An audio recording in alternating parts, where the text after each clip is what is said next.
নামাজ পরিপূর্ণ করার পর সালাম ফিরানোর পর, নামাজের পর সালাম ফিরানোর পর কিছু আমল আছে, আমলগুলা করবেন। নবীজির সাহাবা হযরত মুআজকে আল্লাহর নবী বলেন, মুআজ আল্লাহর কসম আমি তোমাকে ভালোবাসি। আবার বললেন, মুআজ আল্লাহর কসম আমি তোমাকে ভালোবাসি।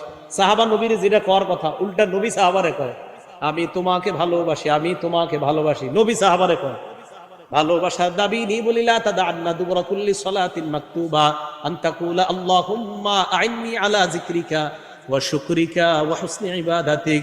মুআজ তুমি কখনো নামাজের পর এই আমলটা ছাড়বা না, সালাম ফিরানোর সাথে সাথেই তুমি পড়বা আল্লাহুম্মা আইন্নি আলা যিকরিক ওয়া শুকরিক ওয়া হুসনি ইবাদাতিক। তুমি জিন্দেগিতেও নামাজের পরে আমলটা ছাড়বা না। তা আশাবাদী আমি। আপনারা সালাম ফিরানোর পর ইমাম সাহেব যারা আছি, আমি আলহামদুলিল্লাহ আমরা যারা আছি, আমি যেই যেই মসজিদগুলা আমার তদারকিতে আছে সব মসজিদে আমলগুলা সালাম ফিরানোর পর মুসল্লিদেরকে আমল করার সুযোগ দেওয়া। তো আল্লাহুম্মা আইন্নি আলা যিকরিক ওয়া শুকরিক ওয়া হুসনি ইবাদাতিক, এই আমলটা করা। আর আস্তাগফিরুল্লাহ আস্তাগফিরুল্লাহ তিনবার পড়া, আস্তাগফিরুল্লাহ আস্তাগফিরুল্লাহ তিনবার পড়া। আর কিছু তাসবিহাত আছে, তিনবার সুবহানাল্লাহ, তিনবার আলহামদুলিল্লাহ, 33 বার সুবহানাল্লাহ, 33 বার আলহামদুলিল্লাহ, 33 বার আল্লাহু আকবার।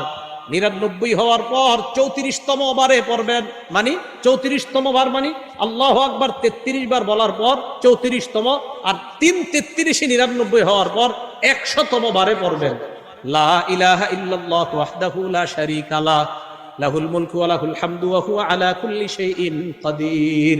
এই দোয়াটা যদি কেউ পড়ে, রাসূল আকরাম সাল্লাল্লাহু আলাইহি সাল্লাম বলেন এই 100 বার হওয়ার পর গুফিরাত খাতায়া ওয়া ইন কানাত মিসলা জাবাদিল বাহরি, সমুদ্রের ফেনা পরিমাণ গুনাহ হলেও তার গুনাহ আল্লাহ। আরেকটা পড়েন আমার সাথে, সুবহানাল্লাহি ওয়া বিহামদি। বাস এতটুকুই 100 বার হয় বা? এটা যদি 100 বার পড়েন, আল্লাহ নবী বলেন এটা পড়লেও সমুদ্রের ফেনা পরিমাণ গুনাহ যদি হয় তার গুনাহ আল্লাহ মাফ করে দেয়। আর আয়াতুল কুরসি পড়বেন। বুলুগুল মারাম 97 নম্বর হাদিস, এই হাদিসের মধ্যে আসছে ক্বালা রাসূলুল্লাহ সাল্লাল্লাহু আলাইহি ওয়াসাল্লাম মান ক্বারা আয়াতুল কুরসি দুবুরা কুল্লি সালাতিন মাকতুবা, কোন ব্যক্তি যদি ফরজ নামাজের পর আয়াতুল কুরসি পড়ে, লাম ইয়ামনাহু মিন দুখুলিল জান্নাহ ইল্লাল মাউত, মরবে আর জান্নাতে যাবে, এই দুই জান্নাত আর ওই ব্যক্তির মাঝে ব্যবধান হলো মৃত্যুবরণ করা, মারা যাওয়ার সাথে সাথে আল্লাহর জান্নাতের মেহমান। তাহলে আয়াতুল কুরসি পড়া এটা কখনো ছাড়বেন না। মা বোনরা যারা পারেন না দেখে দেখে আয়াতুল কুরসি পড়বেন, আপনারা যারা পারেন না দেখে দেখে আয়াতুল কুরসি পড়বেন। এরপরে যদি মুনাজাতের প্রয়োজন হয়, মুনাজাতে যদি কারো শরীক হইতে মন চায় হবেন, মন না চাইলে হবেন না। কোনো আলেম বলে না যে মুনাজাত নামাজের অংশ, এটা আপনারা শুধু শুধু ইমামদের উপর অভিযোগ দেন। তাই কি যে ইমাম সাহেবরা বলে মুনাজাত নাকি নামাজের অংশ? না, মুনাজাত ইমাম সাহেব করে ওনার মন মতো। আপনার মন চাইলে ওনার সাথে শরীক হবেন, মন না চাইলে শরীক হবেন না। মনে রাখবেন নামাজ আলাদা ইবাদত, মুনাজাত আলাদা ইবাদত। মনে থাকবে, নামাজ বলেন নামাজ আলাদা ইবাদত, মুনাজাত আলাদা ইবাদত। কোন মুসল্লি যদি মন চায় আমি মুনাজাত করবো না, আমি দাঁড়ায় সুন্নত করবো, আপনি বলেন আপনার কোনো ইমাম সাহেব না করছে কোনোদিন? আন্দাজি অভিযোগ দেন কেন? এই জন্য আপনার এরপরে যদি মন চায় উনি মুনাজাত করলে আপনার মন চাইলে ওনার সাথে মুনাজাতে শরীক হবেন, মন না চাইলে শরীক হবেন না। যদি কোন কোথায় আলা ইবনে হাজরামি রাসূল সাল্লাল্লাহু আলাইহি সাল্লামের সাহাবা ফজরের নামাজের পর মুনাজাত করছে, অন্য যারা সামনে ছিল তারা আমিন আমিন বলছে। তারা কি বলছে?